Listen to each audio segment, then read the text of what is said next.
سے حضرت ابو بکر صدیق کے بیٹے کو حضرت عثمان کا قاتل کہیں تو پھر اب میں تاریخ رکھنے لگا ہوں۔ حضرت جنگ موتا کے اوپر حضرت جعفر طیار شہید ہو گئے تھے، ان کی بیوی تھی اسماء بنت امیس، ان کی شہادت کے بعد اس بیوہ عورت کے ساتھ حضرت ابو بکر نے شادی کی، اسماء بنت امیس کے ساتھ حضرت ابو بکر نے شادی کی۔ حضرت ابو بکر کی اس بیوی سے محمد بن ابی بکر پیدا ہوئے، اسماء بنت امیس، اور یہ پیدا ہوئے فتح مکہ کے بعد۔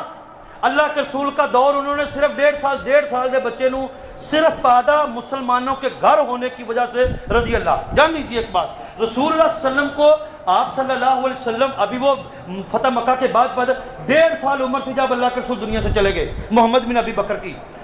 اور حضرت ابو بکر صدیق رسول اللہ صلی اللہ علیہ وسلم سے 2 سال بعد فوت ہوئے، یعنی کہ حضرت ابو بکر صدیق کی وفات کے وقت محمد بن ابو بکر کی عمر 3.5 سال یا 4 سال تھی، اور حضرت ابو بکر صدیق کی وفات کے بعد اسی اسماء بنت امیس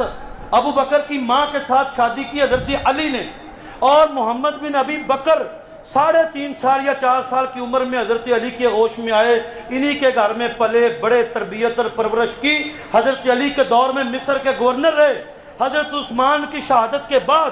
حضرت علی کے سپہ سالار جنگ صفین جنگ جمل میں محمد بن ابی بکر تھے۔ اب مجھے بتاؤ، اگر محمد بن ابی بکر قاتلین عثمان میں شامل تھا تو الزام کس پر آتا ہے؟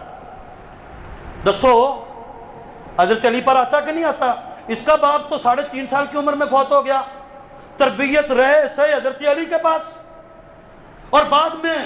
حضرت علی کے مصر کا ہم ان کو نیک جانتے ہیں، فتنے کے اندر داخل ہوئے، حضرت عثمان کے قتل کے اندر شامل نہیں تھے۔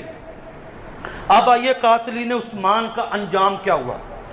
چھوڑیں ایک دردناک لمبی تفصیل حضرت عثمان کی شہادت کی ایک جمعے کے اندر بیان، قاتلین عثمان کا انجام کیا ہوا، اور اللہ آج بھی جو عثمان کے دشمن ہیں ان کا انجام بھی وہی فرما جو ان کا اللہ رب العالمین نے کیا ہے۔ حضرت عثمان کے بارے کے اندر آتا ہے، ان کے بارے کے اندر تاریخ ابن عساکر کے اندر آتا ہے، جتنے بھی حضرت عثمان کے قاتل تھے سب کے سب پاگل ہو کر مرے، اور ایک شخص جو تھا